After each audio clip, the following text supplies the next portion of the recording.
ఓటేస్తే సంక్షేమ పథకాలకు వ్యతిరేకంగా ఓటేసినట్లేనని, సంక్షేమ పథకాల్ని కాపాడుకునే బాధ్యత ప్రజలదేనని సీఎం జగన్ స్పష్టం చేశారు. వైఎస్ఆర్సీపీ ప్లీనరీ సమావేశాల్లో భాగంగా రెండో రోజైన శనివారం పార్టీ శాశ్వత అధ్యక్షుడిగా ఎన్నికైన సీఎం జగన్ ప్రజలను ఉద్దేశించి సుదీర్ఘంగా ప్రసంగించారు. చంద్రబాబును ఓడించే యుద్ధంలో అర్జునుడి పాత్ర ప్రజలదేనని, తనకున్న ఏకైక అండదండ ప్రజలేనని మరోసారి స్పష్టం చేశారు సీఎం జగన్. చంద్రబాబుకు ఓటేస్తే సంక్షేమ పథకాలకు వ్యతిరేకంగా ఓటేసినట్లేనని, చక్రాలు లేని సైకిల్ను చంద్రబాబు తొక్కలేకపోతున్నారు. రాష్ట్రంలో అందరికీ న్యాయం చేసేందుకే 3 రాజధానులు. ఎన్నికల దగ్గర పడే కొద్దీ దుష్ట చతుష్టయం దుష్ప్రచారం ఎక్కువైంది. అసత్యాలు, వెన్నుపోట్లు మనకు తెలీదు. వెన్నుపోటు ద్వారా అధికారం లాక్కోవడం నాకు తెలీదు. ఈనాడు, ఆంధ్రజ్యోతి, టీవీ5, దత్తపుత్రుడు మనకు లేరు. ఈ దొంగల ముఠాతో ప్రజలు జాగ్రత్తగా ఉండాలి. సంక్షేమ పథకాల్ని ఆపేయాలన్నది దుష్ట చతుష్టయం కుట్ర. ఓట్ల కోసం దొంగ వాగ్దానాలతో చంద్రబాబు మళ్ళీ మీ ముందుకొస్తారు. వచ్చే ఎన్నికల్లో 175కు 175 స్థానాలు గెలవడమే మన లక్ష్యం. కుప్పం ప్రజలు కూడా మనల్ని దీవించారు. నాకున్న ఏకైక అండాదండా ప్రజలే అని సీఎం జగన్ ఉద్వేగంగా ప్రసంగించారు. పేరు పేరున హృదయపూర్వకంగా కృతజ్ఞతలు తెలుపుకుంటా ఉన్నాను.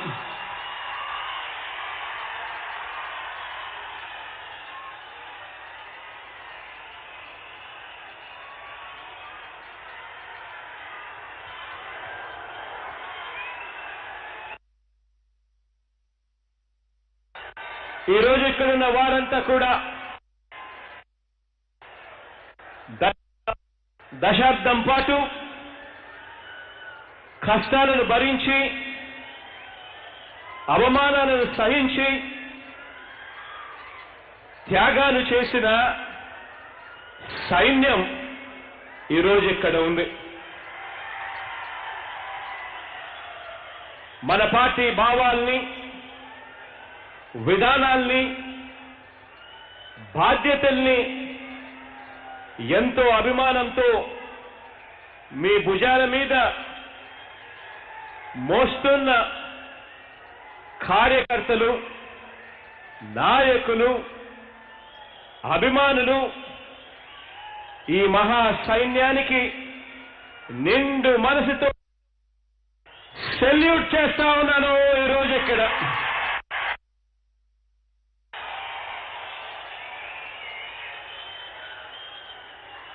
నా కష్టంతో పాటు మీ త్యాగాలు, మీ శ్రమ, మీ కష్టాల పునాదుల మీద ఏర్పడిన మనందరి ప్రభుత్వం ఆధ్వర్యంలో ఈ 3 ఏళ్ల కాలంలో మన రాష్ట్రంలో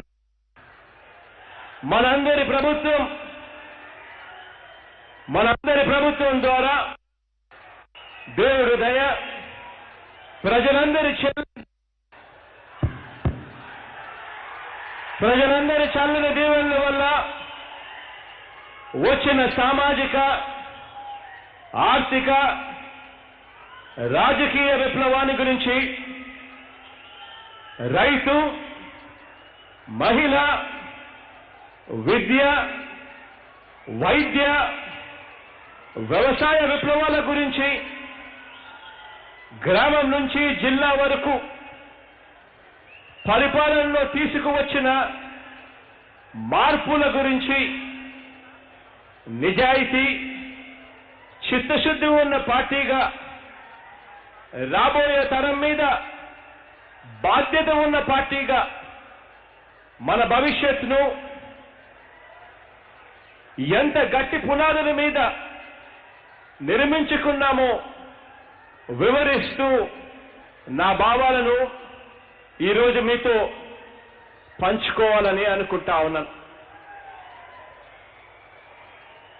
ఈ 13 ఏళ్ల మన ప్రయాణాన్ని క్లుప్తంగా ఒక్కసారి గుర్తుకు తెచ్చుకుంటే 2009 సెప్టెంబర్ 2వ తారీఖున నాన్నగారు, ఆ దివంగత నేత మన ప్రియతమ నాయకుడు రాజశేఖర రెడ్డి గారు, నాన్నగారు అనూహ్యంగా మరణించడం, ఆయన మరణంతో ఇక తమకు దిక్కెవరన్న భావన, ఇక బతకలేమన్న భావనతో ఉమ్మడి ఆంధ్ర రాష్ట్రంలో దాదాపుగా 700 మంది పైగా మరణించడం కూడా జరిగింది. ఆ మరణించిన వారి కుటుంబ సభ్యులను, ఆ కుటుంబాలను పరామర్శించడానికి కూడా వీల్లేదన్న పార్టీని ఎదిరించినందుకు అప్పట్లో టీడీపీ, కాంగ్రెస్ రెండు కలిసి నా మీద కేసులు వేశాయి. దేశంలో శక్తివంతమైన వ్యవస్థలన్నీ కూడా నా మీదకి ఉసగొలిపారు. అన్యాయమైన ఆరోపణలు చేశారు. అరెస్టులు సైతం చేయించడానికి వెనకడుగు వేయలేదు. జగన్ ఆ రోజు ఓదార్పు యాత్ర మానుకుంటే ఆ కేసులే ఉండేవే కాదు. అలాంటి బెదిరింపులకు జగన్ లొంగే వ్యక్తి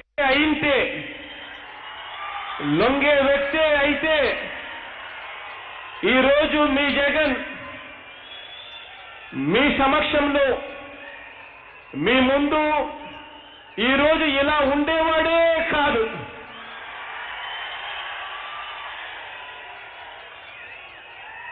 కానీ ఆ రోజున నన్ను టార్గెట్ చేసిన మనుషులు ఒకటనుకుంటే దేవుడు స్క్రిప్టు మరోలా రాశాడు దేవుడు.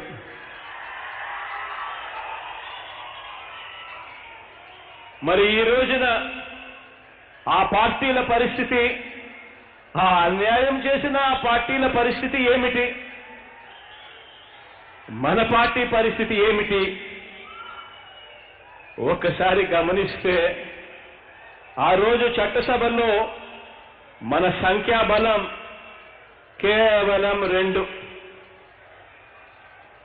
ఒకటి నేను ఒక ఎంపీగా, అమ్మ ఒక ఎమ్మెల్యేగా. అది కూడా ఆ పార్టీకి రాజీనామా చేసి మా ప్రయాణం ప్రారంభించాం.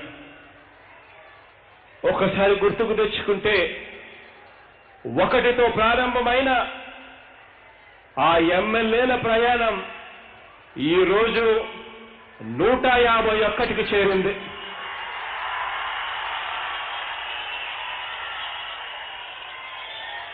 ఒకటితో ప్రారంభమైన ఆ ఎంపీల ప్రయాణం ఈరోజు 22కు చేరింది లోక్సభలోనే.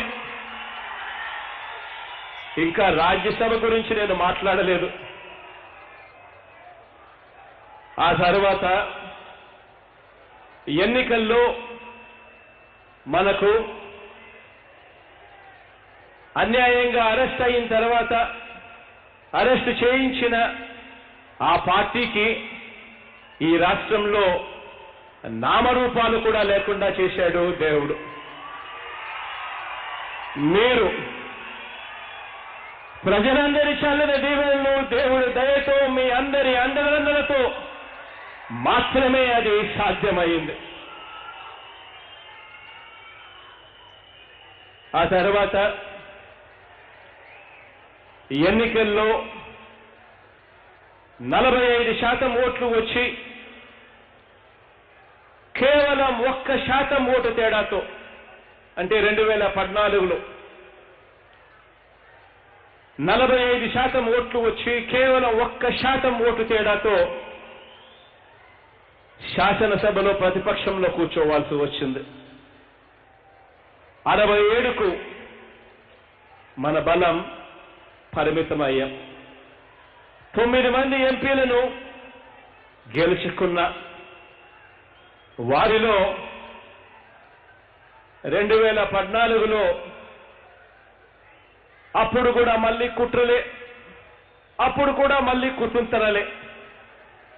జగన్కు గాలి ఆడనివ్వకూడదు, జగన్కు ఊపిరాడనివ్వకూడదు అని మళ్ళీ కుట్రలే. 67 మంది ఎమ్మెల్యేలలో 23 మంది ఎమ్మెల్యేలను సంతలో పశువులు మాదిరిగా కొన్నారు. 9 మంది ఎంపీలలో 3 ఎంపీలను సంతలో పశువులు మాదిరిగానే కొన్నారు. పార్టీ నిర్వీర్యమైపోవాలి, జగన్ కలపడకుండా పోవాలి అనే కుయుక్తులు కుతంత్రాలు చేశారు. కానీ దేవుడు మరోలా స్క్రిప్ట్ రాశాడు. 2019 ఎన్నికలు వచ్చాయి. 2019 ఎన్నికలు వచ్చిన తర్వాత అప్పుడు మన దగ్గర నుంచి అన్యాయంగా ఏ పార్టీ అయితే 23 మంది ఎమ్మెల్యేలను 3 ఎంపీలను ఏ పార్టీ అయితే అన్యాయంగా మన దగ్గర నుంచి కొనుగోలు చేసిందో తీసుకుందో అదే పార్టీకి మళ్ళీ 2019లో వచ్చింది మళ్ళీ కేవలం అవే 23 స్థానాలు ఎమ్మెల్యేలు, అవే 3 స్థానాలు ఎంపీలు. దేవుడు స్క్రిప్ట్ రాస్తే గొప్పగా రాస్తాడు. నిజంగా అది కూడా మే 23వ తారీఖున ఎన్నికల రిజల్ట్స్.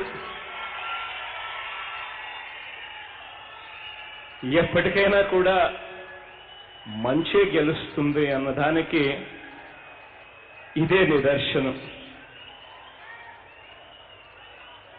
ఎన్నికలైపోయి దేవుడి దయతో ప్రజలందరి చల్లని దీవెనలతో మీ అందరి అండదండలతో ఈ 3 ఏళ్లలో మన ప్రభుత్వం కొనసాగుతా ఉంది. ఎన్నికలైపోయిన తర్వాత మొట్టమొదటి రోజున ప్రమాణ స్వీకారం చేసే రోజున ఏదైతే చెప్పామో, ఎన్నికలకు ముందు మేనిఫెస్టోలో ఏదైతే చెప్పామో అవన్నీ కూడా తూచా తప్పకుండా ప్రతిరోజు అడుగులు వేస్తానే ఉన్నాము నెరవేర్చడం కోసం. ఈ 3 ఏళ్లలో నా ఫోకస్ గత ప్రభుత్వం మాదిరి, గత చంద్రబాబు నాయుడు గారి మాదిరిగా ఎమ్మెల్యేలను కొనాలని, వాళ్ళ పార్టీని నిర్వీర్యం చేయాలి అని అటువంటి దిక్కుమాలిన ఆలోచనలు ఎప్పుడూ నేను చేయలేదు. ఈ 3 ఏళ్లలో నా ఫోకస్ వాళ్ళ మాదిరిగా ప్రతిపక్షం మీద పెట్టలేదు. టీడీపీ ఎమ్మెల్యేలను ఎలా లాగాలని, ఎలా కొనాలని నేను ఏనాడు కూడా ప్రయత్నం చేయలేదు. నా ఫోకస్ అంతా ప్రజలకు ఎంత మంచి చేస్తాం, ఎలాంటి పాలన అందించగలుగుతామన్న ఒకే ఒక్క అంశం మీదనే నా ఫోకస్ మొత్తం పెట్టడం జరిగింది.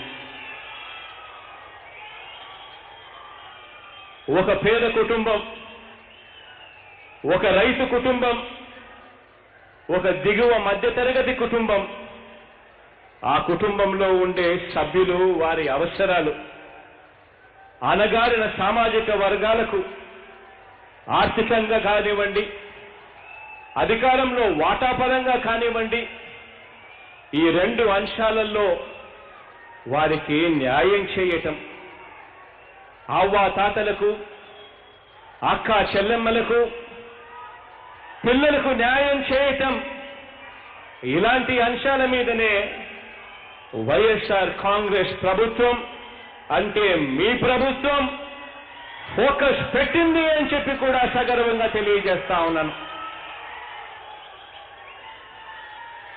నా 3648 కిలోమీటర్ల పాదయాత్ర, అందులో నేను చూశాను,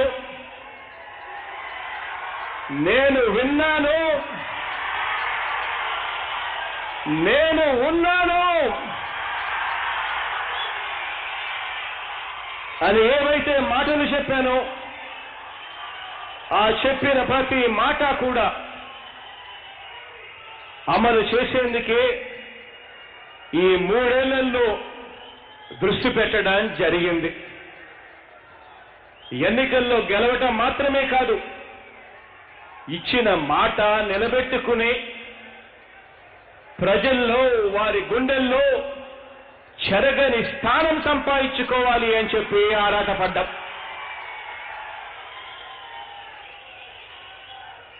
ఒకటే ఒక మాట చెప్తా ఉన్నా, రాజకీయాలలో అన్నా కానీ ఒక మనిషికైనా కూడా లేదా ఒక రాజకీయ పార్టీకైనా కూడా 2 గుణాలు ఉండాలి. ఒకటి క్యారెక్టర్, 2 క్రెడిబిలిటీ.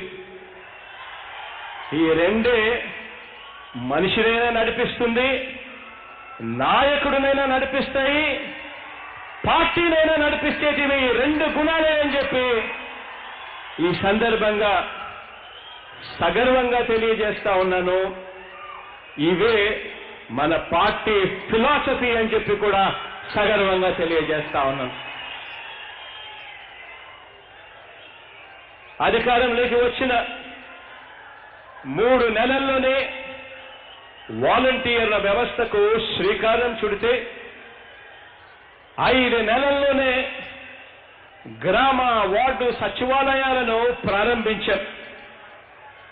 7 ఏడాదిలోనే రైతు భరోసా కేంద్రాలను ప్రారంభించాం. అంతకుముందు ప్రభుత్వం గ్రామాన్ని దోచుకునేందుకు జన్మభూమి కమిటీలను పెడితే మనందరి ప్రభుత్వం గ్రామ స్వరాజ్యాన్ని నిజం చేస్తూ దేశ పరిపాలనా చరిత్రలోనే ఒక గొప్ప మార్పుకు శ్రీకారం చుట్టడం జరిగింది. ఈరోజు వాలంటీర్ల వ్యవస్థ, సెక్రటేరియట్ వ్యవస్థ, ఈ 2 కూడా స్థానిక పరిపాలనలో ఒక గొప్ప విప్లవాత్మక మార్పు తీసుకొచ్చే దాంట్లో ఉపయోగపడతా ఉన్నాయి. పాలనను మరింత పారదర్శకంగా, మరింత మెరుగ్గా అందించేందుకు, పాలనను సూపర్వైజ్ చేసేందుకు, పాలనను పర్యవేక్షించేందుకు జిల్లాల పునర్విభజన, మరిన్ని రెవెన్యూ డివిజన్లు, మరిన్ని పోలీస్ డివిజన్లు ఏర్పాటు కూడా చేయడం జరిగింది. 44 ఏళ్ల రాజకీయ జీవితం, 14 ఏళ్లగా ముఖ్యమంత్రిగా అనుభవం ఉన్నాయని డంకా బజాయించుకుని చెప్పుకుంటా ఉంటారు కొంతమంది. నేను అడుగుతా ఉన్నాను, ఏ రోజైనా కూడా ఇలాంటి ఆలోచన, ఇలాంటి విప్లవాత్మక ఆలోచన ఏ రోజైనా, ఒక్క రోజైనా కూడా ఇలాంటి ఆలోచన వచ్చిందా అని చెప్పి అడుగుతా ఉన్నాను. గతంలో చంద్రబాబు నాయుడు గారికి కానీ, ఆయన పార్టీకి కానీ. ఎందుకంటే ప్రజల కష్టాల గురించి, వారి బాగోగుల గురించి అర్థం చేసుకుని ఆలోచించే చిప్పు మైండ్లోనూ గుండెలోనూ ఉండాలి. ఈ మధ్యకాలంలోనే చంద్రబాబు నాయుడు గారు ఒక రింగును చూపించి ఆ రింగులో చిప్ ఉంది అని చెప్తా ఉన్నారు. చంద్రబాబు మాదిరిగా వేలు ఉంగరంలోనో, లేదో మోకాలులోనో, లేదో అరికాల్లోనో ఆ చిప్పు ఉంటే లాభం ఉండదు. చిప్పు ఉండాల్సింది మెదడులోనూ, చిప్పు ఉండాల్సింది గుండెలోనూ. అప్పుడే ప్రజలకు మంచి చేసే ఆలోచనలు వస్తాయి అని చెప్పి ఈరోజు ఇదే పెద్ద మనిషికి తెలియజేస్తా ఉన్నాను. చంద్రబాబు నాయుడు గారికి ఎప్పుడూ కూడా మంచి చేయాలి అన్న ఆలోచన తపన లేదు. ఎందుకంటే ఆయనకు ఉన్నది పదవి మీద వ్యామోహమే తప్ప ప్రజల మీద మమకారం ఆయనకి ఎప్పుడూ కూడా లేదు. అందుకే కదా 14 ఏళ్ళు సీఎంగా చేసిన ఈ మనిషి అప్పట్లో ఏమీ కూడా చేయకపోగా ప్రజల ఒత్తిడి మేరకు చివరికి మన ప్రభుత్వానికి అర్జీ పెట్టుకున్నాడు. తన కుప్పం నియోజకవర్గంలో రెవెన్యూ డివిజన్ ఇవ్వండి అని చెప్పి మన ప్రభుత్వానికి పెద్ద మనిషి అర్జీ పెట్టుకున్నాడు.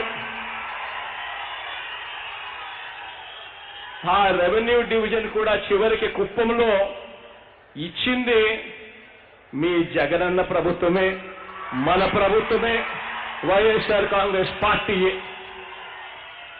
అది కూడా ఎందుకు చేశామో తెలుసా?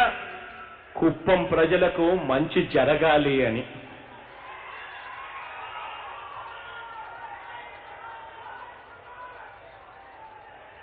ఒక్కసారి ఆలోచన చేయమని అడుగుతా ఉన్నా, ఎందుకు ఈ పరిస్థితి వచ్చింది?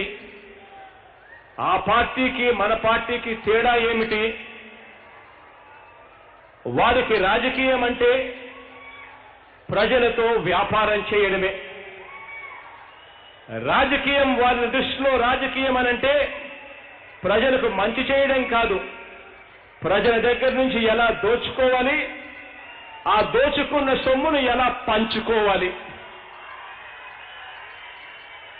ఇది వాళ్ళకు తెలిసిన రాజకీయ డెఫినిషన్. మనకు రాజకీయం అనంటే మనకు తెలిసిన డెఫినిషన్ ప్రజల మీద మమకారం. ఇది మనకు తెలిసిన రాజకీయ డెఫినిషన్. తెలుగుదేశం పార్టీ అనేది ఒక పెత్తందారి పార్టీ. ఒకసారి గమనించమని అడుగుతా ఉన్నా, అక్కడ పాలకుల తీరు, అక్కడ వాళ్ళతో పాటు కలిసి ఉన్న మనుషుల తీరు ఒక్కసారి ఆలోచన చేయమని అడుగుతా ఉన్నా. తెలుగుదేశం పార్టీ అనేది ఒక పెత్తందారి పార్టీ. అది పెత్తందారుల చేత, పెత్తందారుల వల్ల, పెత్తందారుల కోసం నడుస్తా ఉన్న పార్టీ ఈరోజు తెలుగుదేశం పార్టీ చంద్రబాబు నాయుడు గారి హయాంలో. దాని భావజాలంలోనే ఏ కోశాన కూడా మానవత్వం, హృదయం, పేదల పట్ల మమకారం అన్నవై ఎక్కడా కూడా కనిపించవు. చంద్రబాబు గారి పార్టీ చరిత్ర అడుగడుగునా కూడా ఒకటే నిరూపిస్తుంది. అదేమిటి అనంటే వెన్నుపోట్లు. అది తమ పార్టీ స్థాపకుడు ఎన్టీ రామారావునైనా సరే, లేక ఎన్నికలప్పుడు ఓట్ల కోసం ప్రజలను ఉపయోగించే ప్రజలనైనా సరే, ఆయన పార్టీ సిద్ధాంతం వెన్నుపోట్లే. చరిత్ర ఇదే చెబుతుంది. పేదల గుండెల చప్పుడుగా మన పార్టీ పరిపాలన ఈరోజు సాగిస్తా ఉంది. తేడా గమనించండి, వాళ్లకు మనకు. కాబట్టి ఇప్పుడు మన రాష్ట్రంలో ఈరోజు ఒక యుద్ధం జరుగుతా ఉంది. ఇది రెండు సిద్ధాంతాల మధ్య ఈరోజు యుద్ధం జరుగుతా ఉంది. రెండు భావాల మధ్య ఈరోజు యుద్ధం జరుగుతా ఉంది. ఈ యుద్ధంలో పేదలు, దిగువ మధ్యతరగతి వర్గాలకు న్యాయం చేయాలి, అండగా నిలవాలి అని మనం ఆ పేదలకు, ఆ దిగువ మధ్యతరగతి పేదలకు, ఆ వర్గాలకు వారికి న్యాయం చేయడానికి వీల్లేదని టీడీపీకి తోడు దాని దుష్ట చతుష్టయం ఎలా వాదిస్తా ఉన్నాయో, ఎంత నిస్సిగ్గుగా ప్రయత్నం చేస్తున్నాయో కొన్ని ఉదాహరణలు మాత్రమే మీ ముందర ఉంచుతున్నాను. మీరే చెప్పండి. తనకో నీతి, ఎదుటి వారికి ఒక నీతి పాటించే వారిని రెండు నాలుకల వారు, నీతి లేని వారు, అలాంటి వారిని ఏమంటాము అని మీరే చెప్పండి. తమ పిల్లల్ని, తమ మనవల్ని ఇంగ్లీష్ మీడియం బడులలో వాళ్ళు చదివిస్తారట. పేదల పిల్లలు మాత్రం తెలుగు మీడియం బడులలోనే చదవాలి అట. ఈ టీడీపీ భావాలకు, ఈ దుష్ట చతుష్టయం భావాలకు పేద పిల్లలు చదివే గవర్నమెంట్ బడులలో కూడా ఇంగ్లీష్ మీడియం ఉండాలన్న మన పార్టీ సిద్ధాంతానికి మధ్య ఎంత తేడా కనిపిస్తా ఉందో ఒక్కసారి ఆలోచన చేయమని అడుగుతా ఉన్నా. ఈ కుటుంబాల పిల్లలు, ఈ తరం పిల్లలు కూడా వారి పొలాల్లోనే కూలీలుగా, వారి వ్యాపారాలకు, పరిశ్రమలకు వెట్టి చాకిరీ చేసేవారిగా మన పిల్లలందరూ కూడా మిగిలిపోవాలన్నది మన ప్రతిపక్షం ఆలోచన.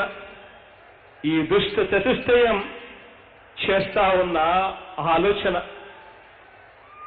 అనగారిన కులాలు, అనగారిన వర్గాలు ఏనాటికి కూడా ఎదగకూడదు అన్నది బాబు విధానం. ఆ విధానంలోనే భాగంగానే విద్యా విధానం కూడా వాళ్ళది ఈ మాదిరిగానే సాగుతా ఉంది. ఈ విషయం ఈ మాదిరిగా చేయడం ధర్మమేనా, అది అధర్మం కాదా, ఒక్కసారి ఆలోచన చేయమని అడుగుతా ఉన్నాను. మరో ఉదాహరణ చెప్తున్నాను.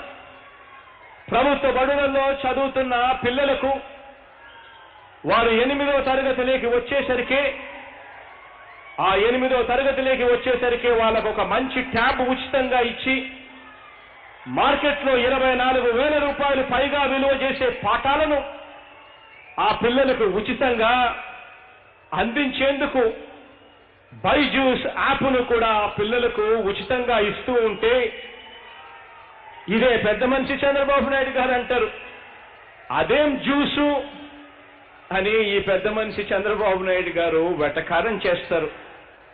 ఇలాంటి వ్యాఖ్యలను చేస్తా ఉన్నా, ఇలాంటి ఉద్దేశాలు ఉన్న ఇటువంటి చంద్రబాబు నాయుడు గారిని ఒక్కసారి చూడండి.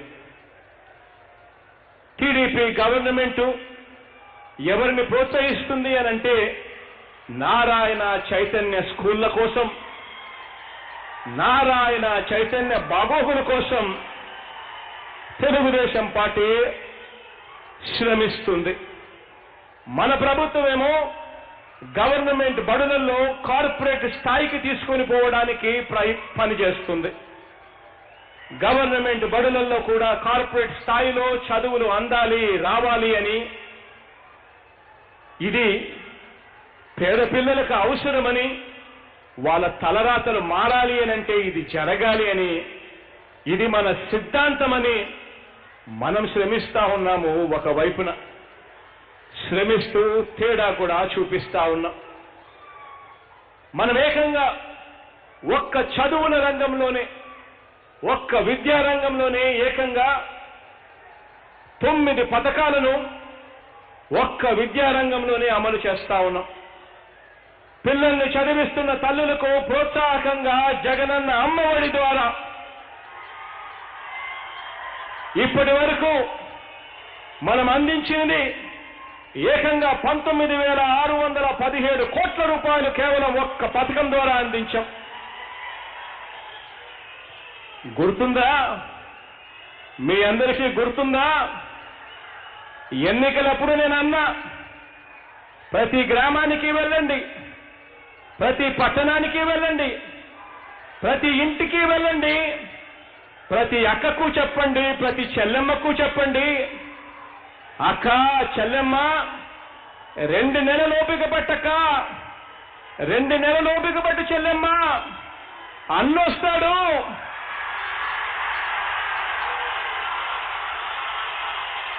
మన పిల్లల్ని కేవలం బడికి పంపిస్తే చాలు, అమ్మఒడి అనే పథకాన్ని ఇస్తాడు. సంవత్సరానికి 15,000 రూపాయలు మన చేతుల్లో పెడతాడక్క అని చెప్పి. గుర్తుందా? ఎన్నికలప్పుడు మీ అన్న మీతో అన్న మాట మీకు గుర్తుందా? ఈరోజు ఎన్నికలు అయిపోయాయి, 3వ సంవత్సరం దాటింది. అక్షరాల అక్క చెల్లెమ్మలకు కేవలం ఈ ఒక్క అమ్మఒడి పథకం ద్వారానే 19,617 కోట్ల రూపాయల అక్క చెల్లెమ్మల చేతుల్లో పెట్టడం జరిగింది. ఎక్కడ లంచాలు లేవు, ఎక్కడ వివక్ష లేదు. కేవలం బటన్ నొక్కుతున్నాం, 44 లక్షల మంది అక్క చెల్లెమ్మల ఖాతాల్లోకి నేరుగా డబ్బులు పోతా ఉన్నాయి. 80 లక్షల పిల్లలకు మంచి జరుగుతా ఉంది. నాడు నేడు ఇటువంటి ఒక్క 9 పథకాలు కేవలం విద్యారంగంలో పెట్టడం వల్లనే అక్షరాల అడుగులు ముందుకు వేస్తా ఉన్నాం. నాడు నేడు అన్న పథకం గురించి నేను చెప్పలేదు, కానీ నాడు నేడు అన్న పథకం అక్షరాల మంచి చేస్తుంది అని నమ్మి 56,703 గవర్నమెంట్ బడుల మీద ఆ గవర్నమెంట్ బడుల రూపురేఖలు మార్చడం కోసం అక్షరాల 16,352 కోట్ల రూపాయలు ఖర్చు చేస్తా ఉన్నాం. కేవలం మన పిల్లలు వెళ్ళే మన బడులు బాగుండాలి, మన పిల్లలు గొప్పగా చదవాలి, ఆ చదువులతో వాళ్ళ తలరాతలు మారాలి అని తాపత్రయంతో చేస్తా ఉన్నాం. ఈ 3 ఏళ్లలో విద్యా రంగంలో వివిధ పథకాల మీద పిల్లల నుంచి విద్యారంగం మీద పిల్లల చదువుల కోసం మనం ఖర్చు చేసింది అక్షరాల 52,000 కోట్ల రూపాయలు ఇవాళ ఖర్చు చేశాము అని చెప్పి కూడా సగర్వంగా తెలియజేస్తా ఉన్నా.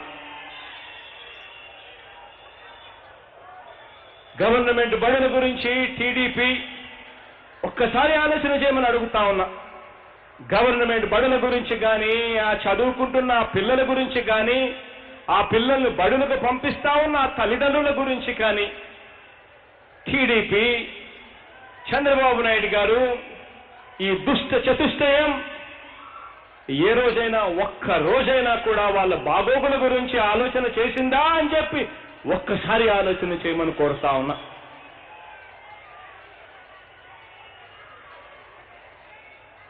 ఈ మాదిరిగా చేయడం చేస్తా ఉన్న మనం ధర్మం వైపున ఉన్నాం, అధర్మం వైపున వాళ్ళున్నారు. మరో విషయం చూడండి, తాను సీఎంగా ఉండగా 2014 నుంచి 19 మధ్య, అంటే గత ప్రభుత్వంలో చంద్రబాబు నాయుడు గారి హయాంలో ఆ 5 ఏళ్ల పాలనలో ఆరోగ్యశ్రీని నీర్చుగార్చడమే కాకుండా ప్రభుత్వ హాస్పిటల్స్ అన్నీ కూడా పట్టించుకున్న పాపాన పోలేదు.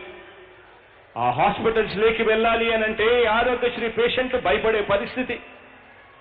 నెట్వర్క్ హాస్పిటల్స్ కు నెలల తరబడి బిల్లులు పెండింగ్. గవర్నమెంట్ హాస్పిటళ్లలో డాక్టర్లు ఉండరు, వసతులు ఉండవు. ఆపరేషన్ చేయాలి అనంటే సెల్ ఫోన్ లైట్లతో ఆపరేషన్ చేస్తా ఉన్న రోజులు. ఎలుకలు కొరికి హాస్పిటల్లో పిల్లలను ఎలుకలు సైతం కొరుకుతా ఉన్న సన్నివేశాలు ఆ రోజులు గుర్తుకు తెచ్చుకోండి. 108, 104 ఇటువంటి వాహనాల సంగతి అయితే సరి పట్టించుకున్న పాపాన ఎవరు పోల. తేడా గమనించమని అడుగుతా ఉన్నా. మరో వంక ఈ 3 సంవత్సరాలలో మొత్తంగా గవర్నమెంట్ హాస్పిటల్స్ అన్నీ కూడా నాడు నేడుతో పూర్తిగా కూడా రూపురేఖలు మారుస్తా ఉన్నాం. ఏకంగా 16 ప్రభుత్వ మెడికల్ కాలేజీలను ఈరోజు కట్టడం జరుగుతా ఉంది. ఆరోగ్యశ్రీ పరిధిని ఏకంగా 1000 రోగాల నుంచి 2,466 రోగాలకు, ప్రొసీజర్లకు పెంచడం జరిగింది. హాస్పిటల్స్ అన్నీ కూడా గ్రామాలలో విలేజ్ క్లినిక్స్ నుంచి పిహెచ్సిలో పనిచేస్తా ఉన్న డాక్టర్ల దగ్గర నుంచి మండలానికి 2 పిహెచ్సిలు తీసుకురావడం, గ్రామాలలో ప్రతి గ్రామంలోనూ విలేజ్ క్లినిక్లు తీసుకొని రావడం, ఫ్యామిలీ డాక్టర్ కాన్సెప్ట్ దిశగా అడుగులు వేస్తూ ఆరోగ్యశ్రీని ప్రజల జీవితాలను గొప్పగా మార్పు చేసే దిశగా ఈరోజు అడుగులు పడతా ఉన్నాయి.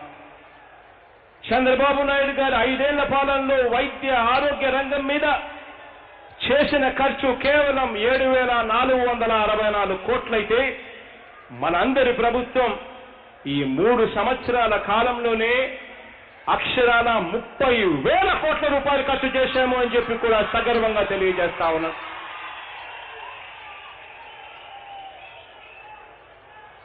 మరి పేదల్ని బతికించే విషయంలో ఏ పార్టీ ఏ మాదిరిగా పనిచేసింది అన్నది ఒక్కసారి గమనించమని అడుగుతా ఉన్నా. తేడా చూడమని అడుగుతా ఉన్నా. గతంలో చంద్రబాబు నాయుడు గారి పరిపాలన, అప్పట్లో తాను వాగ్దానం చేసిన చంద్రబాబు నాయుడు గారు వాగ్దానం చేసిన మేనిఫెస్టోను గొప్పగా చూపించుకుంటారు. ఎన్నికలప్పుడు దాన్ని ప్రదర్శిస్తారు. ఎన్నికలప్పుడు దాన్ని చూపించి ఓట్లు అడుగుతారు. ఓట్లు అడిగిన తర్వాత గతంలో చంద్రబాబు నాయుడు గారి హయాంలో అటువంటి మేనిఫెస్టో పరిస్థితి ఏమిటో తెలుసా? చెత్తబుట్టలో వేయడం. అటువంటి మేనిఫెస్టో పరిస్థితి ఏమిటో తెలుసా?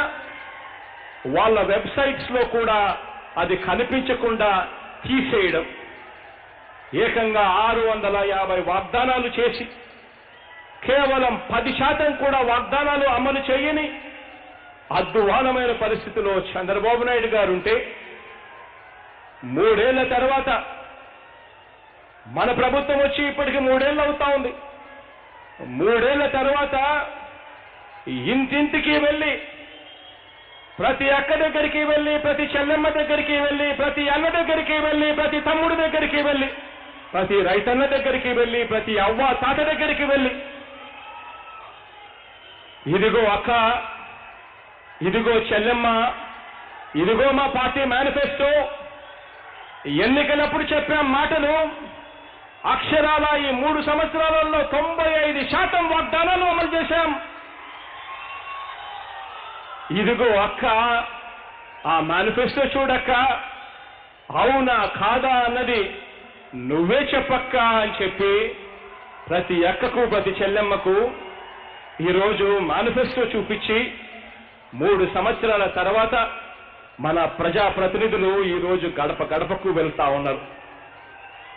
ప్రతి అక్కకు ప్రతి చెల్లెమ్మకు చెప్తా ఉన్నారు, అక్క మీకు ప్రభుత్వ పథకాలు అందితేనే, మీకు జగనన్న న్యాయం చేశాడని మీరు నమ్మితేనే, మేనిఫెస్టోలో చెప్పింది జగనన్న చేశాడు అని చెప్పి నీకు నమ్మకం కలిగితేనే వచ్చే ఎన్నికల్లో మీరు ఆశీర్వదించండి జగనన్నను, వచ్చే ఎన్నికల్లో జగనన్నకు తోడుగా ఉండండి అని చెప్పి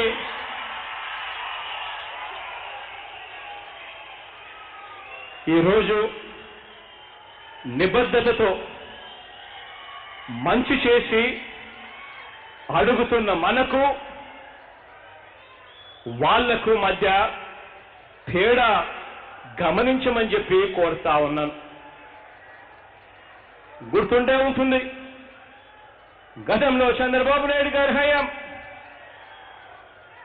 2014 నుంచి 19 మధ్య ఆ చంద్రబాబు నాయుడు గారి హయాంలో 87,612 కోట్ల రూపాయల రైతుల రుణాలు మాఫీ చేస్తాను అని చెప్పి చివరకు కేవలం 15,000 కోట్ల రూపాయలు కూడా ఇవ్వకుండా ఆ పెద్ద మనిషి చంద్రబాబు నాయుడు గారు దిగిపోవడం జరిగింది. రుణాల మాఫీ కథ దేవుడెరుగు. చివరికి 0 వడ్డీని ఎగరగొట్టేశాడు. 0 వడ్డీ పథకాన్ని పూర్తిగా తీసేశాడు. ఇన్పుట్ సబ్సిడీలను బకాయిలుగా పెట్టాడు, కరెంటు బకాయిలను సబ్సిడీలుగా పెట్టాడు, విత్తన బకాయిల్ని బకాయిలుగా పెట్టాడు, ధాన్యాన్ని కూడా, కొనుగోలు చేసిన ధాన్యాన్ని కూడా బకాయిలుగా పెట్టాడు.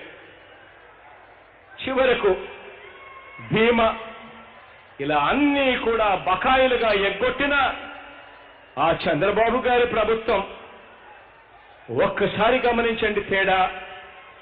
అప్పట్లో ఎన్నికలప్పుడు మీకు గుర్తు ఉందా? గుర్తు ఉండే ఉంది. ఆ రోజు నేను అన్నా, ప్రతి ఇంటికి వెళ్ళండి, ప్రతి గ్రామంలోకి వెళ్ళండి, ప్రతి టౌన్లోకి వెళ్ళండి, ప్రతి ఇంటికి వెళ్ళండి, ప్రతి అక్కకు చెప్పండి, ప్రతి చెల్లెమ్మకు చెప్పండి, ప్రతి అన్నకు చెప్పండి, ప్రతి తమ్ముడికి చెప్పండి, అన్నా 2 నెలలు ఓపిక పట్టన్నా, జగనన్న వస్తున్నాడు, జగనన్న వస్తాడు, వచ్చి రైతు భరోసా కింద సంవత్సరానికి 13,500 రూపాయలు మీ చేతుల్లో పెడతాడన్నా అని చెప్పి ప్రతి రైతన్నకు వెళ్ళి చెప్పండి అని చెప్పి చెప్పడం జరిగింది. గుర్తుందా? ఈరోజు అక్షరాల మన ప్రభుత్వం వచ్చి 3 సంవత్సరాలు అవుతా ఉంది. ఈ 3 సంవత్సరాలలో కేవలం ఒక్క రైతు భరోసా అన్న ఒకే ఒక్క పథకం మీద అక్షరాల 23,875 కోట్ల రూపాయలు కేవలం వైఎస్ఆర్ రైతు భరోసా పిఎం కిసాన్ పథకం మీద పెట్టాం. దాదాపుగా 50 లక్షల పైచిలుకు రైతన్న కుటుంబాలకు మేలు జరిగిస్తూ అడుగులు పడ్డాయి. ఈ 3 ఏళ్లలోనే ఉచిత విద్యుత్ మీద ఏకంగా 27,000 కోట్ల రూపాయలు ఖర్చు చేశాం. రైతన్నలకు పగటిపూట 9 గంటలు ఉచిత విద్యుత్ ఇవ్వడం కోసం పంటల బీమాగా ఇచ్చింది మరో 6,684 కోట్ల రూపాయలు. ధాన్యం కొనుగోలు మీద 45,000 కోట్ల రూపాయలు ఖర్చు. ఇతర పంటల కొనుగోలు మీద మరో 7,000 కోట్ల రూపాయలు ఖర్చు. గత ప్రభుత్వ కరెంటు బకాయిలు కూడా 9,000 కోట్ల రూపాయలు కూడా మన ప్రభుత్వమే చెల్లించడానికి మన భుజాన వేసుకున్నాం. గత ప్రభుత్వ విత్తన బకాయిలు 385 కోట్ల రూపాయలు. గత ప్రభుత్వం ధాన్యం సేకరించిన బకాయిలు 960 కోట్ల రూపాయలు. ఇవన్నీ కూడా మన ప్రభుత్వమే, మన వైఎస్ఆర్ కాంగ్రెస్ ప్రభుత్వమే, మీ జగనన్న ప్రభుత్వమే, మీ ప్రభుత్వమే చిరునవ్వుతో కట్టింది అని చెప్పి కూడా సగర్వంగా తెలియజేస్తా ఉన్నాను. ఈ సందర్భంగా రైతును గుండెల్లో పెట్టుకున్న ప్రభుత్వం కాబట్టి ఎప్పుడూ జరగని విధంగా గ్రామ స్థాయిలోనే ఆర్బీకేలను స్థాపించాం. రైతులను చెయ్యి పట్టుకుని పంట వేసే విత్తనం దగ్గర నుంచి పంట కొనుగోలు వరకు ప్రతి అడుగులోనూ రైతన్నకు సూచనలు, సలహాలు ఇస్తూ తోడుగా నిలబడే కార్యక్రమం చేస్తా ఉన్నాం. రైతు బాగోగుల గురించి ఆలోచన చేస్తా ఉన్న ప్రభుత్వం కాబట్టి ఈ 3 ఏళ్ల కాలంలో ఉట్టి వ్యవసాయ రంగం మీద చేసిన ఖర్చు అక్షరాల 1,27,000 కోట్ల రూపాయలు ఖర్చు చేశామని చెప్పి కూడా సగర్వంగా తెలియజేస్తా ఉన్నాను. రైతు పక్షపాత ప్రభుత్వంగా అని చెప్పి కూడా ఈరోజు మీ అందరికీ కూడా సగర్వంగా మీ బిడ్డగా, మీ అన్నగా, మీ తమ్ముడిగా ఈరోజు తెలియజేస్తా ఉన్నాను. రైతు సంక్షేమం మీద మీ అందరికీ కూడా గుర్తుండే ఉంటుంది. పక్కనే వెస్ట్ గోదావరి జిల్లాలో పామాయిల్ రైతులు పక్కన తెలంగాణలో మెరుగైన రేట్లు వస్తాయి. 10 కిలోమీటర్ల దూరంలో ఉన్న తెలంగాణలో ఇక్కడికి వచ్చేసరికి రేట్లు ఉండవు. అలాంటి పరిస్థితి నుంచి ఈరోజు పామాయిల్ రేట్లు ఏకంగా టన్నుకు 22,000 రూపాయలు పలుకుతా ఉన్న రోజులు ఈ రోజు ఇక్కడ కనిపిస్తా ఉన్నాయి. తేడా గమనించమని అడుగుతా ఉన్నా ప్రతి ఒక్కరిని కూడా. ఇక అక్క చెల్లెమ్మల విషయానికి వస్తే ఈ 3 ఏళ్ల పాలనలో ఒక్క జగనన్న అమ్మఒడి పథకం ద్వారా 44,49,000 మంది తల్లులకు మేలు చేస్తూ 19,617 కోట్ల రూపాయలు ఇస్తే వైఎస్ఆర్ ఆసరా ద్వారా, గుర్తుందా? వైఎస్ఆర్ ఆసరా చెప్పినప్పుడు ఎన్నికలప్పుడు నేను అన్న మాటలు గుర్తున్నాయా? ఆ రోజు ప్రతి ఒక్కరికి చెప్పా, ప్రతి గ్రామానికి వెళ్ళండి, ప్రతి ఇంటికి వెళ్ళండి, ప్రతి అక్కకు చెప్పండి, ప్రతి చెల్లెమ్మకు చెప్పండి, అక్క 2 నెలల ఓపిక పట్టు, జగనన్న వస్తాడు, వచ్చి మీ పొదుపు సంఘాల్లో ఉన్న రుణాలన్నీ కూడా 4 దఫాల్లో వరుసగా 4 దఫాల్లో మొత్తం కూడా జగనన్నే మీ బ్యాంకు ఖాతాల్లో వేస్తాడు అని చెప్పిన మాటలు గుర్తున్నాయా? అక్షరాల వైఎస్ఆర్ ఆసరా ద్వారా ఇప్పటికే 78,74,000 మంది అక్క చెల్లెమ్మలకు సగం డబ్బు 12,758 కోట్ల రూపాయలు ఇప్పటికే చేయడం కూడా జరిగింది అని కూడా సగర్వంగా తెలియజేస్తా ఉన్నాను.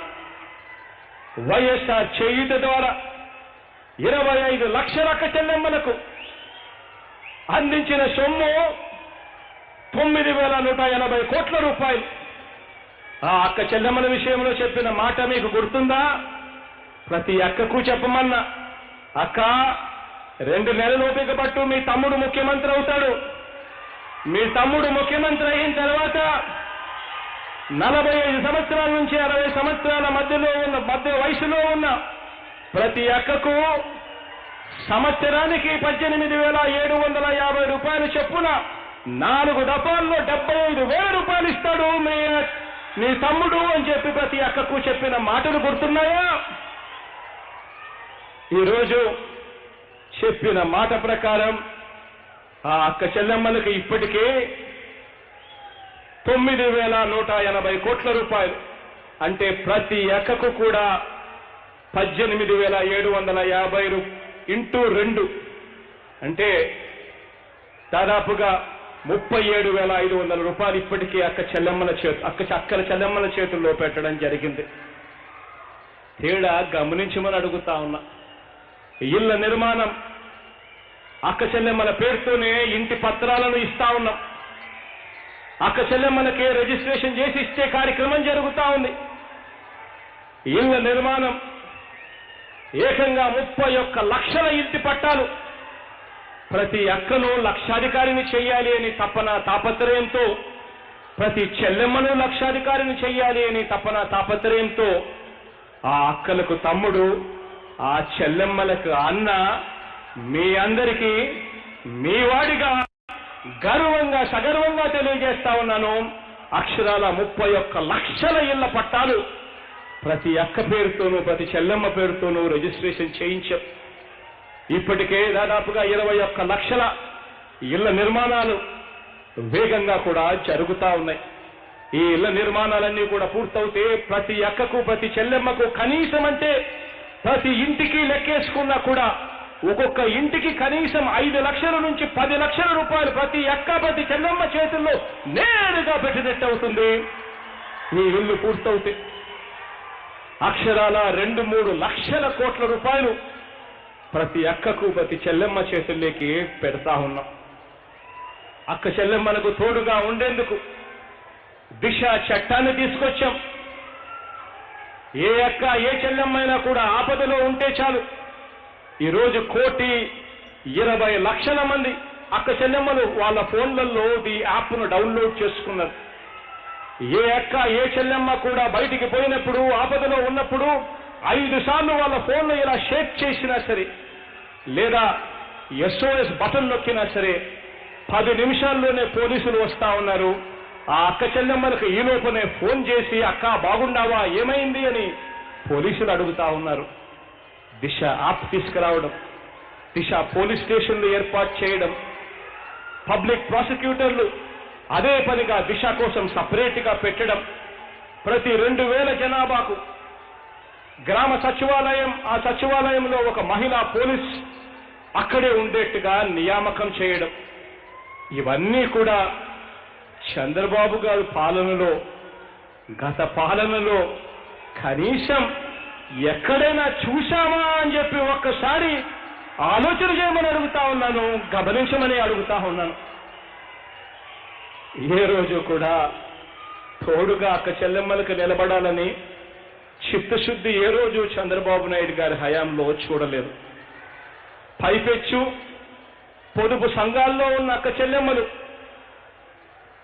14,205 కోట్ల రూపాయలు పొదుపు సంఘాల రుణాలన్నీ కూడా మొదటి సంతకంతో మాఫీ చేస్తాను అని చెప్పి ఎగ్గొట్టిన పాపానికి మాఫీ కథ దేవుడెరుగు, చివరికి 0 వడ్డీ పథకాన్ని కూడా రద్దు చేసిన పాపానికి ఆ అక్క చెల్లెమ్మలు ఏ గ్రేడు బి గ్రేడ్లో ఉన్న సంఘాలన్నీ సి గ్రేడు డి గ్రేడ్లకు పోయాయి.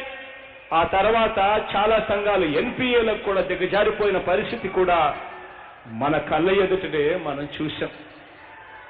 మరి మహిళా సాధికారతకు, వారి ఆర్థిక, రాజకీయ, సామాజిక సాధికారతకు, విద్యా సాధికారతకు, రక్షణకు నిండు మనసుతో సహకరిస్తున్న పార్టీ ఏది అని చెప్పి ఒక్కసారి ఆలోచన చేయమని చెప్పి అడుగుతా ఉన్నాను. మనకు వాళ్లకు మధ్య తేడా ఏమిటి? వాళ్లకు తోడుగా నిలబడింది ఎవరు? వాళ్ళను నిండా ముంచేసింది ఎవరు అని చెప్పి తేడా గమనించమని చెప్పి అడుగుతా ఉన్నాను ప్రతి ఒక్కరిని. ఇక సామాజిక న్యాయం విషయం, ఈ టాపిక్ గురించి మాట్లాడాలి. చంద్రబాబు సిద్ధాంతం వేరు. సామాజిక న్యాయము అంటే చంద్రబాబు నాయుడు గారి దృష్టిలో ఏమిటో తెలుసా? ఎన్నికలప్పుడు వీళ్ళను వాడుకోవడం, ఆ తర్వాత వదిలేయడం. ఇది చంద్రబాబు నాయుడు గారి సిద్ధాంతం. మన సిద్ధాంతానికి చంద్రబాబు నాయుడు గారి సిద్ధాంతానికి తేడా చూడండి. మన ఖాయంలో మన ప్రభుత్వం రాగానే మన తొలి క్యాబినెట్లో కానీ, రెండో మంత్రివర్గంలో కానీ 5గురు చొప్పున ఉప ముఖ్యమంత్రులుంటే అందులో 4 ఎస్సీలు, ఎస్టీలు, బీసీలు, మైనారిటీలే అని చెప్పి సగర్వంగా తెలియజేస్తా ఉన్నా. శాసనసభ స్పీకర్గా ఈరోజు బీసీనే ఉన్నారు. తమ్మినేని సీతారామన్న కాసేపటి కిందట మాట్లాడారు. ఈరోజు రాష్ట్ర శాసనసభ స్పీకర్గా ఒక బీసీ కనిపిస్తా ఉన్నాడు. శాసన మండలి చైర్మన్గా ఈరోజు మోసేన్ అన్న ఎస్సీ కనిపిస్తాడు అక్కడ.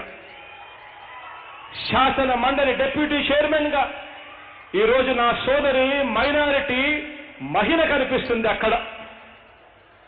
మండలిలో మన పార్టీకి చెందిన 32 మందిని మనం మండలిలో నియమించాల్సి వస్తే 18 మంది ఎమ్మెల్సీలు ఎస్సీలు, ఎస్టీలు, బీసీలు, మైనారిటీలు అని చెప్పడానికి గర్వపడతా ఉన్నా. మనం అధికారంలోకి వచ్చిన తర్వాత ఇచ్చిన రాజ్యసభ సభ్యులు 8 మంది అయితే 8 మందిలో 4 బీసీలే అని చెప్పి కూడా సగర్వంగా ఈరోజు తెలియజేస్తా ఉన్నాను. నామినేటెడ్ పోస్టులు కాంట్రాక్టులలో 50% ఎస్సీలు, ఎస్టీలు, బీసీలు, మైనారిటీలకే ఇవ్వాలి. ఏకంగా చట్టం చేశాం. అందులో సగం మళ్ళీ మహిళలకే ఇవ్వాలని రాజ్యాధికారంలో కూడా వారు న్యాయబద్ధమైన వాటా వాళ్ళకు ఉండాలి అని చెప్పి ఎలాంటి ఉద్యమాలు లేకుండా, ఎలాంటి విప్లవాలు లేకుండా మనసుతో వాళ్లకు మంచి చేయాలి అని చెప్పి ఆరాటంతో అడుగులు ముందుకు మనం వేశాం. తొలిసారిగా శాశ్వత బీసీ కమిషన్ ఏర్పాటు చేశాం. బీసీలకు ప్రత్యేకంగా 56 కార్పొరేషన్లు ఏర్పాటు చేసిన మొట్టమొదటి ప్రభుత్వం మనది అని చెప్పి కూడా సగర్వంగా తెలియజేస్తా ఉన్నాను. అక్షరాల నేరుగా వివక్ష లేకుండా, లంచాలకు తావు లేకుండా నేరుగా బటన్ నొక్కి ప్రతి అక్క, ప్రతి చెల్లెమ్మకు, ప్రతి పేదవాడి పేద కుటుంబానికి మంచి జరిగించేందుకు నేరుగా బటన్ నొక్కి ట్రాన్స్ఫర్ చేసింది ఎంతో తెలుసా? అక్షరాల 1,63,000 కోట్ల రూపాయలు నేరుగా అక్క చెల్లెమ్మలకు, పేదల కుటుంబాలకు ట్రాన్స్ఫర్ చేశారు. ఇందులో దాదాపు 80% నా ఎస్సీలు, నా ఎస్టీలు, నా బీసీలు, నా మైనారిటీ అక్క చెల్లెమ్మలు అని చెప్పి సగర్వంగా ఈరోజు తెలియజేస్తా ఉన్నాను. తేడా గమనించమని అడుగుతా ఉన్నాను. అప్పుడు కూడా ఇదే బడ్జెట్, అప్పుడు కూడా ఒక ముఖ్యమంత్రి, అప్పుడు ఇదే బడ్జెట్, అప్పుడు ముఖ్యమంత్రి చంద్రబాబు. ఇప్పుడు ఇదే బడ్జెట్, ముఖ్యమంత్రి మీ అన్న జగన్. మరి అప్పుడు వాళ్ళు ఎందుకు చేయలేకపోయారు, ఇప్పుడు మీ అన్న జగన్ ఎలా చేయగలుగుతా ఉన్నాడు అని ఒక్కసారి ఆలోచన చేయమని అడుగుతా ఉన్నా. నిజంగా అప్పుల విషయానికి వస్తే అప్పట్లో చంద్రబాబు నాయుడు గారే మీ అన్న జగన్ కన్నా ఎక్కువగానే అప్పులు చేశాడు, మీ జగన్ అంతకన్నా తక్కువగానే అప్పులు చేశాడు. అయినా వాళ్ళు ఎందుకు చేయలేకపోయారు, మీ అన్న మీ తమ్ముడు ఎందుకు చేయగలుగుతా ఉన్నాడు? కారణం మీ జగన్ బటన్ నొక్కుతున్నాడు, ఎక్కడ లంచాలు లేవు, ఎక్కడ వివక్ష లేదు, నేరుగా అక్క చెల్లెమ్మల అకౌంట్లలోకి డబ్బులు పోతా ఉన్నాయి.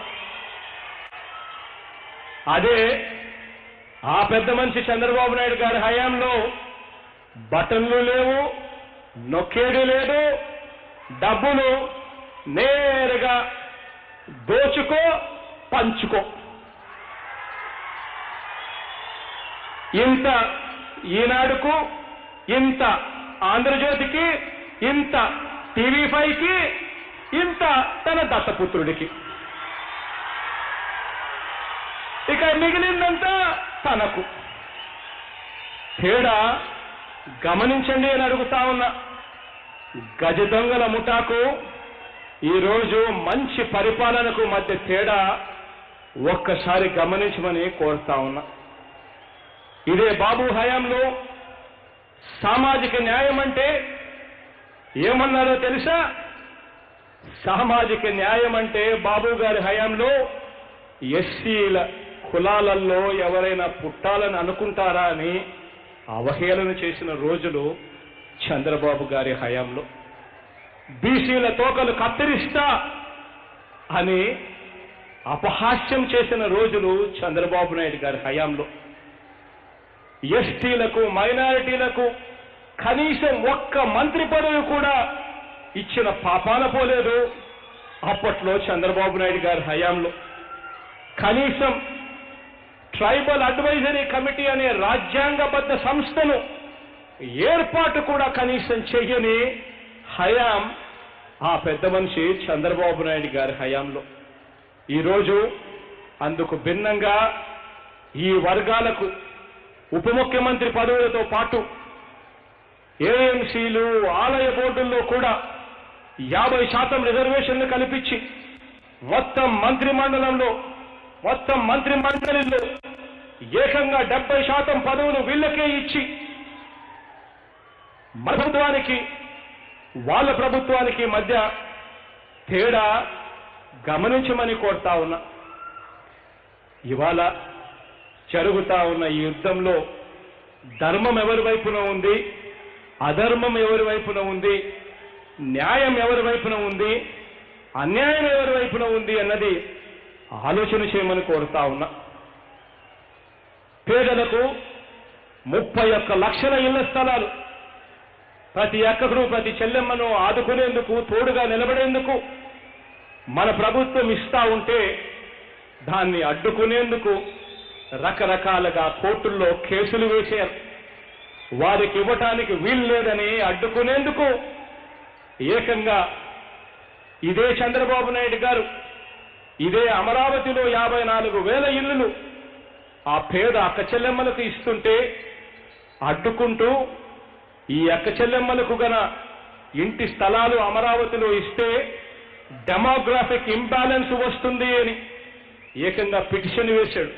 అంటే సామాజిక సమతౌల్యం దెబ్బతింటుంది అని ఏకంగా నిస్సిగ్గుగా కోర్టులోకి వెళ్లి కేసులు వేసిన చరిత్ర ఈ పెద్ద మనిషి చంద్రబాబు నాయుడు గారికి.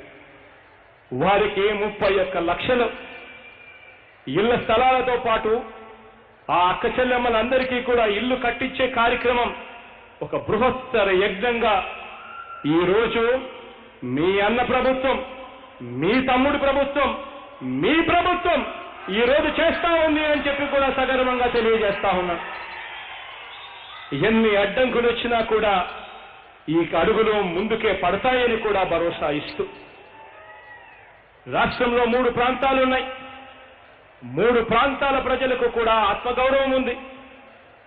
మరోసారి మన రాష్ట్రంలో ఎలాంటి ఉద్యమాలు కూడా రాకుండా, అన్యాయం జరిగిందన్న వాదనలకు అవకాశం ఎప్పుడూ కూడా ఇవ్వకుండా, 3 ప్రాంతాలకు కూడా మంచి చేస్తూ న్యాయం చేస్తూ 3 రాజధానులు ఇస్తాము అనంటే, అందులో అమరావతిలో కూడా శాసన రాజధానిగా కొనసాగిస్తాము అనంటే, ఇదే టీడీపీ కేవలం బాబు అండ్ కో దుష్ట చతుష్టయం, వీళ్ళు కొన్న బినామీ భూముల రేట్ల కోసం అడ్డుపడతా ఉన్నారు ఈ రోజుకి కూడా. ఇది వారికి తెలిసిన ప్రాంతాల న్యాయం. ఇది రియల్ ఎస్టేట్ వ్యాపారంలో వాళ్లకు తెలిసిన ప్రాంతాల న్యాయం. రాష్ట్రంలో గత 75 సంవత్సరాలలో మీకు తెలుసా, రాష్ట్రంలో గత 75 సంవత్సరాలలో కేవలం 2 జిల్లాలు మాత్రమే అదనంగా ఏర్పడితే, ఇప్పుడు మనందరి ప్రభుత్వం వచ్చిన తర్వాత మరో 13 జిల్లాలు ఏర్పాటు చేసి, ఏకంగా 26 జిల్లాలు ఏర్పాటు చేసి, అందులో ఒక జిల్లాకు మన రాజ్యాంగ నిర్మాత దళిత శిఖరం అంబేద్కర్ గారు పేరు పెట్టినందుకు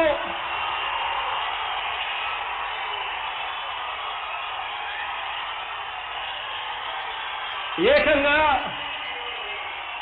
ఒక ఎస్సీ మంత్రి ఇంటిని, మన బీసీ ఎమ్మెల్యే ఇంటిని తగలబెట్టించిన దుర్మార్గం ఎవరిది? ఈ పెద్ద మనిషి చంద్రబాబు నాయుడు గారిది, ఆయన దత్తపుత్రుడు మరొకడిది. కేవలం చేసిందల్లా ఆ జిల్లాకు ముందర అంబేద్కర్ గారి పేరు పెట్టడం, అదే తప్పైపోయినట్టుగా ఏకంగా ఒక ఎస్సీ మంత్రి ఇంటిని తగలబెట్టడం, ఒక బీసీ ఎమ్మెల్యే ఇంటిని తగలబెట్టడం కూడా చేస్తా ఉంటే, నిజంగా ఇది న్యాయమేనా, వీళ్ళు మనుషులేనా అని చెప్పి ఒక్కసారి ఆలోచన చేయమని చెప్పి అడుగుతా ఉన్నా. ఇంతగా మనం ప్రజల గురించి పట్టించుకున్నాం కాబట్టి, ఇంతగా రైతుకు న్యాయం చేశాం కాబట్టి, ఇంతగా సామాజిక న్యాయాన్ని అనుసరించాం కాబట్టి, ఇంతగా ఆర్థిక న్యాయాన్ని కులమతాలకు, ప్రాంతాలకు, వర్గాలకు అతీతంగా పాటించాం కాబట్టి, ఇంతగా మహిళా సాధికారతకు బాటలు వేశాం కాబట్టి, ఇంతగా విద్య, వైద్య, వ్యవసాయ రంగంలో విప్లవాత్మక మార్పులు త్రికరణ శుద్ధితో తీసుకొచ్చాం కాబట్టి, ఇంతగా అర్హులైన ప్రతి అక్కచెల్లెమ్మకు సాచ్యురేషన్ పద్ధతిలో అందరికీ కూడా ఇళ్ల పట్టాలు ఇచ్చాము కాబట్టి, ఆ ఇళ్ల పట్టాలు ఇచ్చిన వాటిలో ఇళ్ల నిర్మాణానికి కూడా శ్రీకారం చుట్టాము కాబట్టి, మొత్తంగా నవరత్నాలు అమలు కానివ్వండి, ప్రభుత్వ పథకాలు అమలు కానివ్వండి, నిండు మనసుతో మీ అన్న, మీ ప్రభుత్వం చేసింది కాబట్టి 2019లో మనకు ఓటు వేయని వారికి కూడా ఇలా పార్టీ కూడా చూడకుండా పథకాలన్నీ కూడా అర్హత ఆధారంగా అమలు చేశాము కాబట్టే ఈ 3 ఏళ్లలో జరిగిన ప్రతి ఒక్క ఎన్నికల్లో, మొత్తంగా సర్పంచ్ ఎన్నికలతో మొదలు పెడితే మండల పరిషత్, జిల్లా పరిషత్ ఎన్నికలు, మున్సిపాలిటీ ఎన్నికలు, బై ఎలక్షన్స్ ఎన్నికలు, ఇలా ఎన్నికలు ఏది తీసుకున్నా కూడా మొత్తంగా ఎన్నికలన్నింటిలో కూడా ఫ్యాను గిర్రున తిరిగితే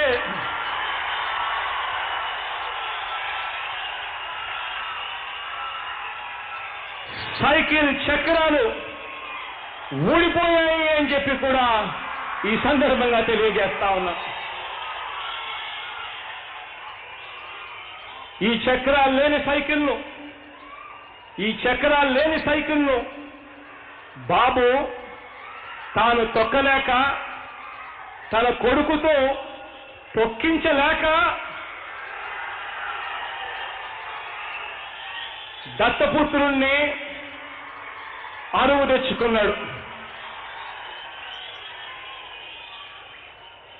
వీరు ఎన్ని కుయుక్తులు పన్నినా, దుష్ట చతుష్టయం ఎన్ని అబద్ధాలు చెప్పినా చివరికి దేవుడి దయతో మంచే గెలుస్తుంది. దేవుడి దయతో మొన్న 151 స్థానాలు 2024లో 175 స్థానాలతో తిరిగి వస్తామని చెప్పి కూడా ఈ సందర్భంగా తెలియజేస్తా ఉన్నాను. మీ అన్నగా, మీ తమ్ముడిగా, మీ బిడ్డగా.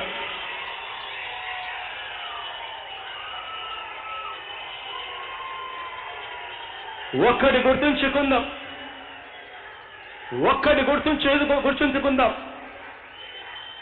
ఎల్లో పేపర్లు, ఎల్లో టీవీలు, ఎల్లో సోషల్ మీడియా వీళ్ళు రాసినంత మాత్రాన, వీళ్ళు చూపినంత మాత్రాన అబద్ధాలు నిజాలైపోవు. గట్టిగా మొరిగినంత మాత్రాన గ్రామ సింహాలైపోవు.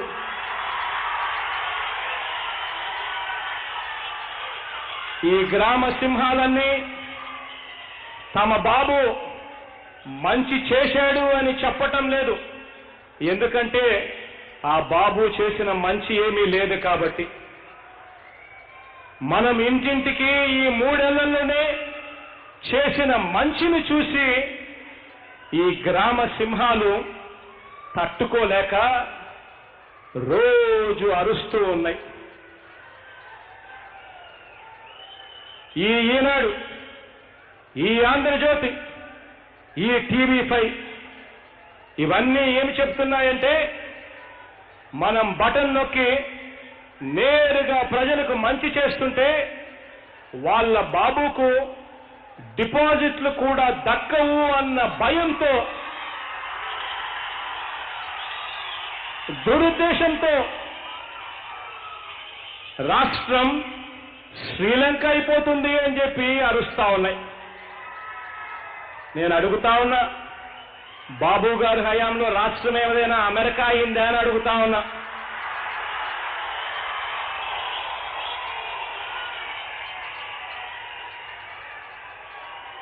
పేదలకు నెల 2500 పెన్షన్ చెల్లిస్తా ఉంటే, అక్క చెల్లెమ్మలకు జగనన్న అమ్మఒడి అనే పథకం ద్వారా మంచి చేస్తా ఉంటే, ఆ అక్క చెల్లెమ్మలకు, ఆ పిల్లలకు, పొదుపు సంఘాల అక్క చెల్లెమ్మలకు వైఎస్ఆర్ ఆసరా పథకం ద్వారా మంచి జరుగుతా ఉంటే, 45 సంవత్సరాల నుంచి 60 సంవత్సరాల మధ్యలో వయసులో ఉన్న ఆ అక్కలకు గతంలో ఎప్పుడూ కూడా ఎవ్వరూ కూడా పట్టించుకున్న పాపాన పోలేదు.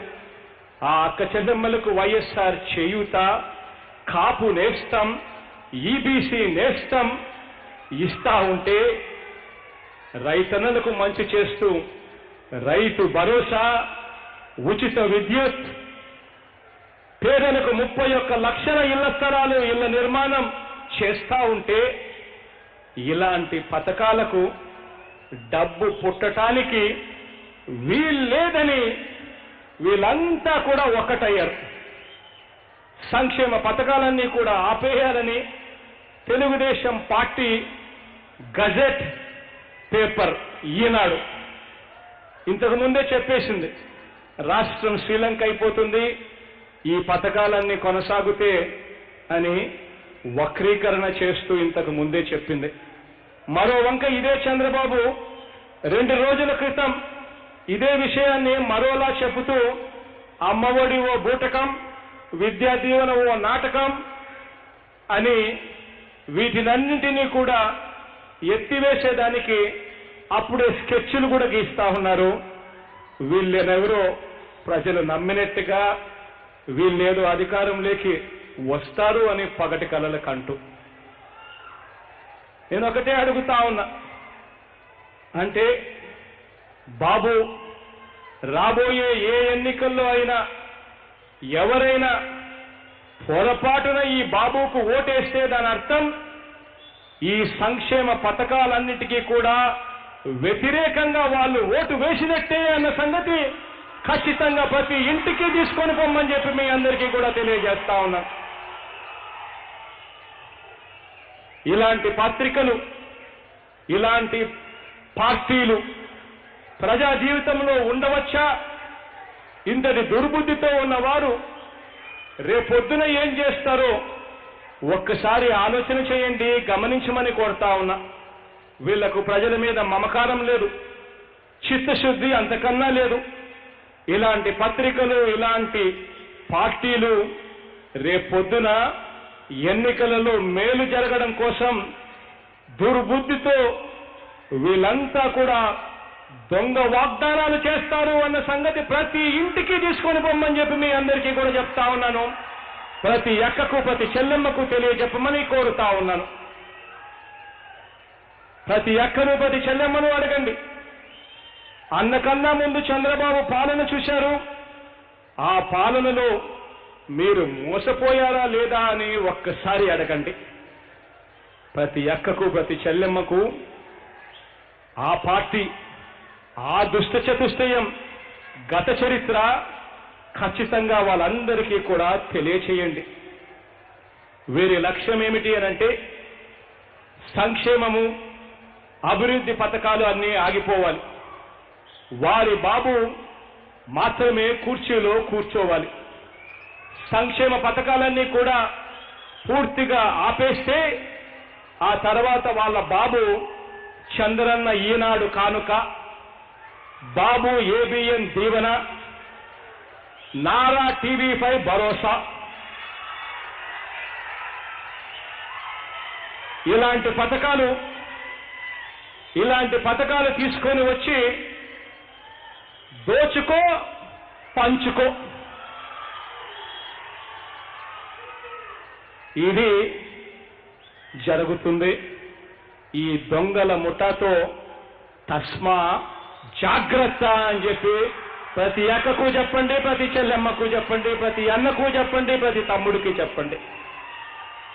ఇలాంటి దుష్ట చతుష్టయం నుంచి, ఇలాంటి గజ దొంగల ముఠా నుంచి మనందరి ప్రభుత్వాన్ని, ఈ అభివృద్ధి, ఈ సంక్షేమ పథకాలను చరిత్రలో ఎన్నడూ కూడా కని విని ఎరగని విధంగా మన రాష్ట్రంలో మాత్రమే అమలవుతా ఉన్న ఈ సామాజిక న్యాయాన్ని రక్షించుకుంటూ, అలాగే కొనసాగించుకుంటూ ఈ దిశలో ఇటువంటి తరుణంలో మరిన్ని అడుగులు ముందుకు పడాలంటే మనందరి ప్రభుత్వాన్ని అడుగడుగునా కూడా కాపాడుకోవాల్సిన బాధ్యత మీది అని చెప్పి ఈ సందర్భంగా తెలియజేస్తా ఉన్నాను. కాపాడుకోవాల్సిన బాధ్యత ఆ ప్రతి సంక్షేమ పథకము, ఆ ప్రతి సంక్షేమ అభివృద్ధి పథకాలను, ఆ ఫలాలను అందుకుంటా ఉన్న ఆ ప్రతి కుటుంబానిది అని చెప్పి కూడా ఈ సందర్భంగా తెలియజేస్తా ఉన్నాను. మనకు ఈనాడు, ఆంధ్రజ్యోతి, టీవీ5, దత్తపుత్రుడు వీళ్ళెవరూ మనకు లేరు. మనకు అసత్యాలు ప్రచారం చేయడం అంతకన్నా రాదు. మనకు వెన్నుపోట్ల ద్వారా అధికారం తీసుకోవడం అంతకన్నా రాదు. ఆ చరిత్ర మనకు లేదు. మనకున్నది నిజాయితీ, మాటకు ప్రాణమిచ్చే గుణం, నిబద్ధతతో పనిచేసే ఆలోచనలు, ప్రజలకు మేలు చేయాలనే తపన. అందుకే ఈ నిజాయితీతోనే మన మేనిఫెస్టోలో చెప్పిన వాగ్దానాలు ఈ 3 సంవత్సరాలు కాకమునిపే 95% వాగ్దానాలన్నీ కూడా అమలు చేశాం. అయినా ఈ దుష్ట చతుష్టయం ప్రతిరోజు మన మీద అసత్యాలే ప్రచారం చేస్తా ఉంది. ఎన్నికల దగ్గర పడే కొద్దీ ఈ అసత్యాల ప్రచారం ఇంకా ఎక్కువ అవుతుంది. ఇటువంటివన్నీ కూడా జరుగుతాయి. ఇటువంటి పరిస్థితుల్లో నాకున్న గుండె ధైర్యం మీరే అని చెప్పి ఈ సందర్భంగా నేను సగర్వంగా తెలియజేస్తా ఉన్నా.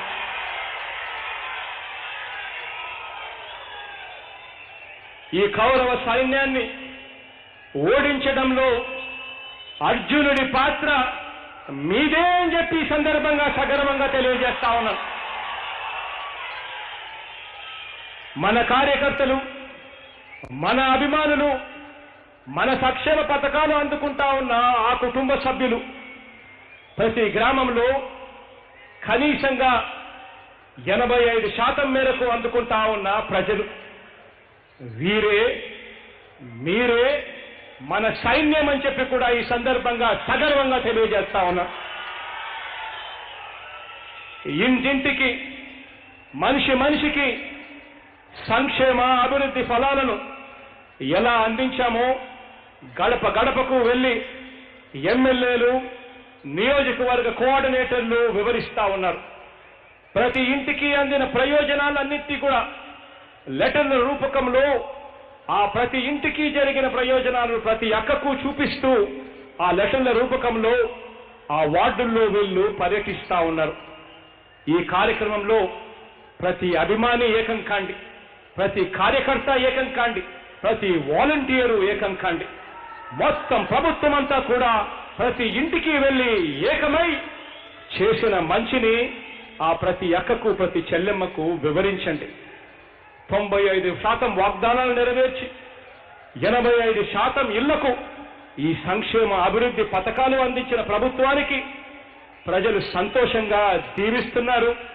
ప్రజలు సంతోషంగా దీవిస్తారని, మీ అందరి అండదండలు ఉన్నంత వరకు, మీ తోడు ఉన్నంత వరకు, ఆ దేవుడు దయ ఉన్నంత వరకు, ప్రజల ఆశీస్సులు ఉన్నంత వరకు 175కు 175 సీట్లు లక్ష్యంగా అడుగులు ముందుకు వేస్తాము అని చెప్పండి.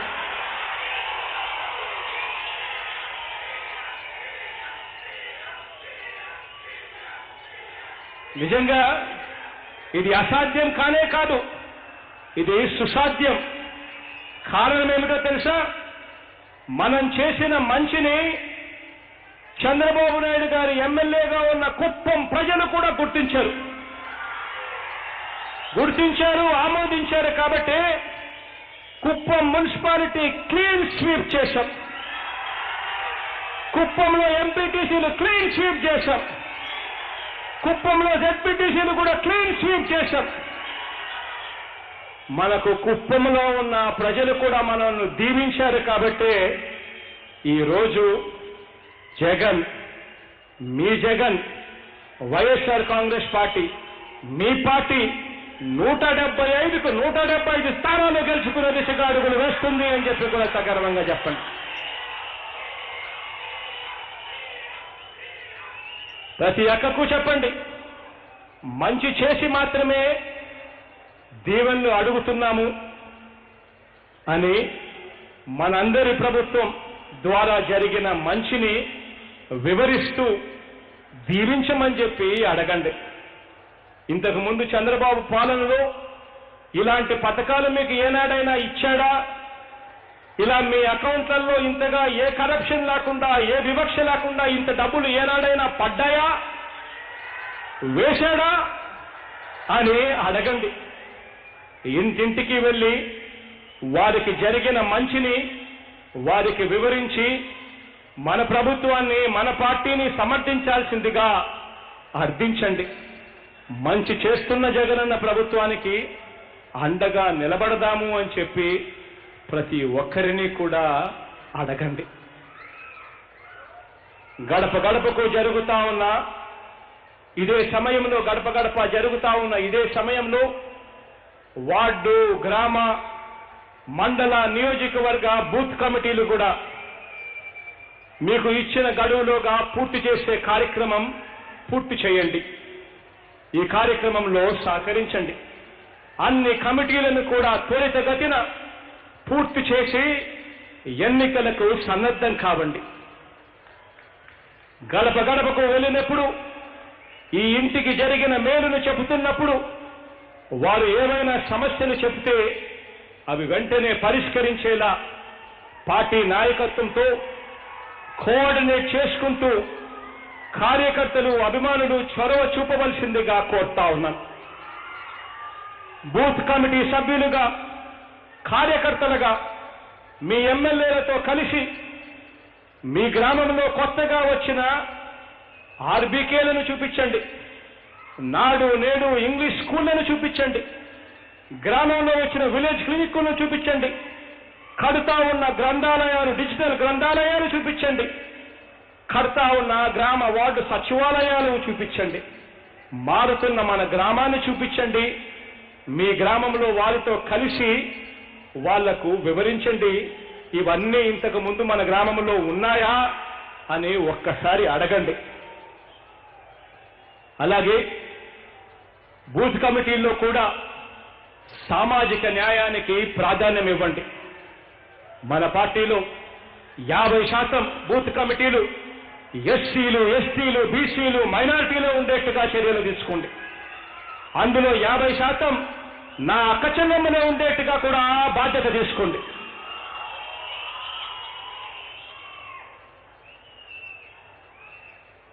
పేద సామాజిక వర్గాలన్నీ కూడా గట్టిగా మద్దతు పలికేలా ప్రతి ఇంటికి వెళ్ళి వారి ఆశీస్సులను కోరండి. అంతేకాక తెలుగుదేశం పార్టీ చేసే లెక్కలేనన్ని అసత్య ప్రచారాలకు, ఎల్లో మీడియా దుష్ప్రచారాలకు, ఈ దుష్ట చతుష్టయం పన్నాగాలకు సోషల్ మీడియా ద్వారా తిప్పి కొట్టాల్సిన అవసరం కూడా ఎంతైనా ఉంది. ప్రతి గ్రామంలో కూడా సోషల్ మీడియా సైన్యాన్ని తయారు చేయండి అని చెప్పి కూడా మీ అందరినీ కూడా కోరుతా ఉన్నా.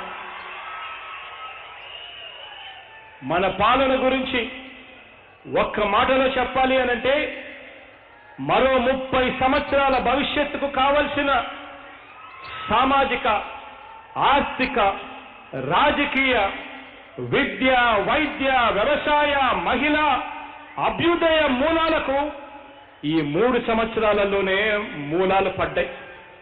ఇది మరింతగా బలపడాలి అనంటే అందులో మీ పాత్ర చాలా కీలకమైన సంగతి అందరూ కూడా గుర్తెరగండి.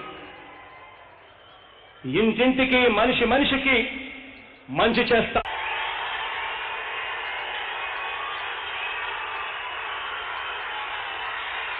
మీ తోడు, మీ అండ, ఈ రెండు నన్ను ఈరోజు ఇంతటి వాణ్ణి చేశాయి. ఈరోజు ఈ స్థాయిలో మీతో మాట్లాడగలిగే పరిస్థితిలో నన్ను పెట్టే. 2009లో సంఘర్షణ మొదలైన దగ్గర నుంచి కూడా మీరు నా వెంటే ఉన్నారు. జెండాను మీ భుజాలకెత్తుకున్నారు, మోశారు, అన్నగా ఆప్యాయత చూపించారు, తమ్ముడుగా తోడుగా నిలబడ్డారు, బిడ్డగా దీవించారు. 2019లో పార్టీకి చారిత్రాత్మక విజయం సాధించి పెట్టడంతో పాటు ఆ తర్వాత జరిగిన ప్రతి ఎన్నికల్లోనూ కూడా దుష్ట చతుష్టయం చెవులు చిల్లులు పడేలా వైఎస్ఆర్సీపీ విజయ డంక మోగించింది అనంటే అందుకు కారణం దేవుడి దయ, ప్రజల ఆశీస్సులతో పాటు లక్షల మంది కార్యకర్తల అవిశ్రాంత కృషి అని చెప్పి కూడా సగర్వంగా తెలియజేస్తా ఉన్నాను. ఈ రోజున దేశ చరిత్రలో మన పార్టీ ఒక బలమైన ముద్ర వేయగలిగిందంటే కారణం మూల స్తంభాలుగా మీరుండబట్టే. ఈ సందర్భంగా ఒక్క మాట చెప్పదలుచుకున్నా. మనం అధికారంలోకి వచ్చిన 3 ఏళ్లలో రాష్ట్రాన్ని గాడిలో పెట్టడానికి, ఉజ్వల భవిష్యత్తును నిర్మించడానికి నేను పూర్తి స్థాయిలో దృష్టి పెట్టాను అనంటే కారణం క్షేత్ర స్థాయిలో మీరున్నారు అన్న ధీమానే నన్ను నడిపించింది అని చెప్పి కూడా ఈ సందర్భంగా సగర్వంగా తెలియజేస్తా ఉన్నాను. అలాంటి కార్యకర్తలకు ఈరోజు నేను ఒక్కటే చెప్తా ఉన్నా. ఈ పార్టీ మీది.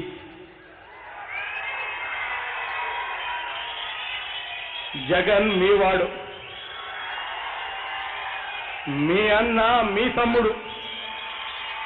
ఈ పార్టీ మీది, మనందరిది అన్నది ఎప్పుడూ కూడా గుర్తు పెట్టుకోమని కోరుతా ఉన్నా. ప్రతి వైఎస్ఆర్ కార్యకర్త కూడా నావాడు. జగన్ అనే నేను ఈరోజు చెప్తా ఉన్నా,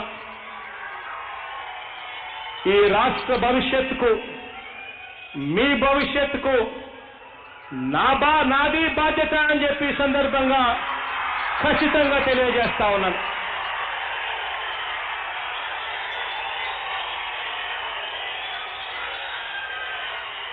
మీ కష్టాల్లో, మీ సుఖాల్లో పార్టీ ఎల్లప్పుడూ కూడా మీకు తోడుగా ఉంటుందని ఈ సందర్భంగా మీ అందరికీ కూడా తెలియజేస్తా ఉన్నాను.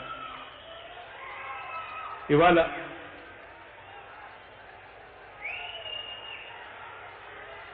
మీ అందరితో కూడా ఈ బృహత్తర బాధ్యత మీ భుజస్కంధాల మీద మోపుతూ మీ అందరూ కూడా లక్షల సంఖ్యలో రాష్ట్రం నలుమూలల నుంచి 26 జిల్లాల నుంచి చాలామంది అయితే రేపు బక్రీద్ పండగ అనే సంగతి తెలిసినా కూడా ఆ పండగను సైతం పక్కన పెట్టి కూడా వచ్చారు, ఆశీర్వదించడానికి వచ్చారు, దీవించడానికి వచ్చారు. మీ చెరగని చిరునవ్వులు నా గుండెల్లో పెట్టుకుంటాను. మీ ఆప్యాయతలే మీ జగన్ను ఇంత వాడిని చేశాయి. రేపొద్దున జగన్ మరింతగా ఎదుగుతాడు అనంటే అది కేవలం మీ అండదండలతోనే మాత్రం సగర్వంగా తెలియచేస్తూ, మీ అందరి తోడు, మీ అందరి దీవెనలు, దేవుడు దయా, ప్రజలందరి ఆశీస్సులు సదా మనకు, మీ జగనన్నకు, మీ పార్టీ అయిన మన పార్టీకి ఎప్పుడూ ఉండాలని వినయపూర్వకంగా కోరుకుంటూ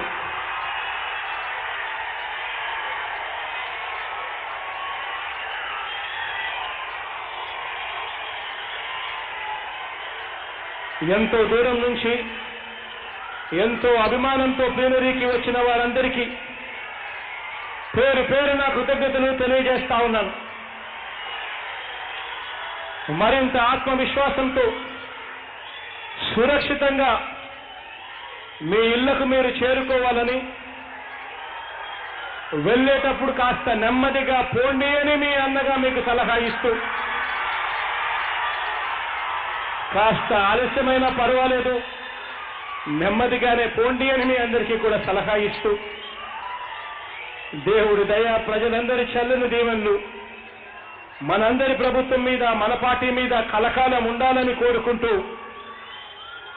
హృదయపూర్వకంగా కృతజ్ఞతలు తెలుపుకుంటూ సెలవు తీసుకుంటా ఉన్నాను.